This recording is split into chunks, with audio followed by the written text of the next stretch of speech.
Alors, bonjour peuple de Dieu, que le Seigneur vous bénisse abondamment au nom de Jésus-Christ. Alors, mes amis, aujourd'hui, nous allons changer un peu le sujet parce que vraiment, la fois passée, je suivais un homme de Dieu, les partisans de la polygamie. Alors, et cette personne disait que, il dit la polygamie est biblique, selon lui, c'est ses analyses, il dit la polygamie est biblique pour lui. Et il ajoute même pour dire que tous ceux qui se disent que la polygamie n'est pas biblique, là, mais ils n'ont pas compris. Il dit pour lui, la polygamie est biblique.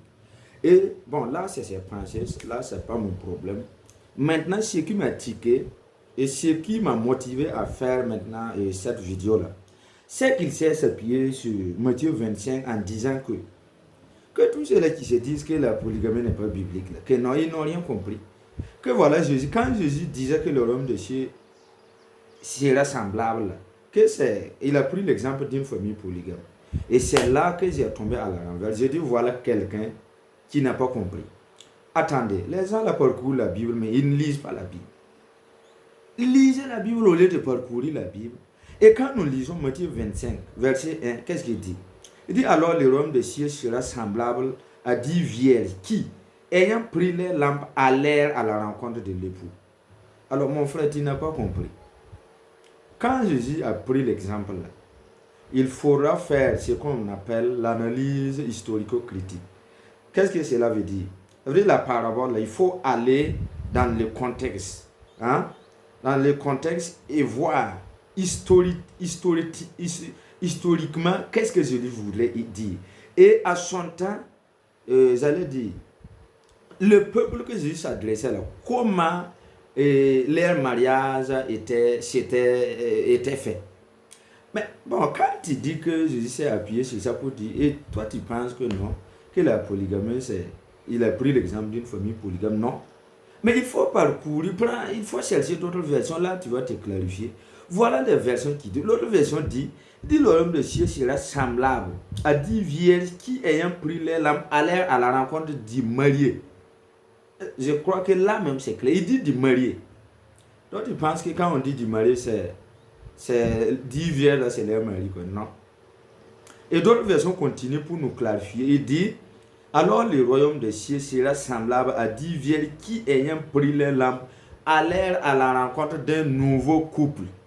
Voilà mon frère, c'est tu vois. Ça veut dire, va dans le contexte historiquement, et là tu vas sinon il ne faut pas prendre, il ne faut pas faire des copier-coller, il ne faut pas là te créer des problèmes. En fait, comment l'affaire là ça s'est passé? En fait, quand vous prenez les juifs, c'est un peu comme la famille Moira. Si vous vous mariez, peut-être, voilà, si vous vous mariez, le même jour, ou bien bon, peut-être le même jour, mais carrément dans la soirée, quoi. Vous ne pouvez pas, après le mariage seulement, subitement rentrer chez vous avec votre épouse. Non. Non, ça ne se fait pas. Mais là, vous restez soit à l'église, peut-être même qu'on a trouvé un coin pour vous. Vous restez là-bas. Lorsque maintenant, ceux qui ont accompagné la mariée vont retourner, on va chercher des gens qui vont accompagner votre épouse dans votre nouvelle, et vous allez dire, bon, peut-être dans votre maison, dans votre famille, on va l'accompagner. Et comment l'affaire là, ça s'est passé? Là, peut-être, bon, il y a des jeunes filles, c'est quoi ici nous on appelle des porte-bas. Souvent même, il y a ce qu'on appelle les requiers là. Ils vont attendre la mariée là, chez elle. Bon, chez elle, quand je dis chez elle, c'est sa nouvelle famille là, quoi. Ils vont aller dans la maison du jeune homme là, du nouveau marié, pour attendre la mariée. Et maintenant, comme ils ne connaissent pas le jour ou bien l'heure que le nouveau couple vont venir, ils vont aller peut-être, même vont aller passer la journée là-bas pour l'attendre afin, bon, souvent on fait la parenté à plaisanterie, souvent, bon, on parle pour causer, en fait tout, c'est là que j'ai pris l'exemple. Et dit, le royaume de cieux sera semblable à comme ça. Mais quand tu t'appuies sur ça pour dire que la polygamie, non, mon frère, si vous voulez prendre vos femmes là, mais prenez-les. D'ailleurs, même je vais te dire, quand on parle de l'épouse, ou bien épouser une femme. Là même, c'est carrément différent de ce que vous dites que prendre une femme. Non, c'est carrément différent. Parce que prendre une femme, qu'est-ce que ça veut dire? Quand on dit prendre une femme, tu prends la femme, tu vis avec. Et là même, il faut savoir que tu n'es pas dans tu n'es pas dans les normes. Ça, c'est anti-biblique. Moi, j'ai essayé de parcourir la Bible. J'ai essayé quand même de feuilleter. Là où vous allez voir le mot épouse ou bien époux, ce mot-là n'est jamais écrit en pluriel. Quand vous voyez, c'est au singulier. Jésus parle de l'époux et il parle encore de l'épouse. Cela veut dire que quand on parle d'un époux, on voit un homme. Et quand on parle d'une épouse, on voit une femme. Donc c'est un homme et une femme qui se marient. Et non pas... il faut voir, si vous trouvez épouse ou bien époux écrit en pluriel, faites-moi signe au niveau des commentaires. N'égarez pas le peuple de Dieu. Là, je vais demander à tous ces lecteurs de la Bible, ne vous laissez pas transformer par ces faux enseignements. Non. Qu'est-ce que Paul disait? Il dit aux Galates, qui vous a ensorcelé? Et Paul disait, il dit le message que je vous ai prêché. Même si un ange venait du ciel et il vous annonçait un autre évangile, qu'il soit maudit. Est-ce que là, je vais être tous ceux qui se disent, quand vous voulez enseigner, si vous n'êtes pas biblique, là, ça c'est que, c'est comme l'apôtre Paul dit, il dit celui qui va amener un autre évangile, qu'il soit maudit. Jésus-Christ lui-même, là, il s'est comparé à qui? À l'époux de l'église. L'église est son épouse. Et lui, il est l'époux.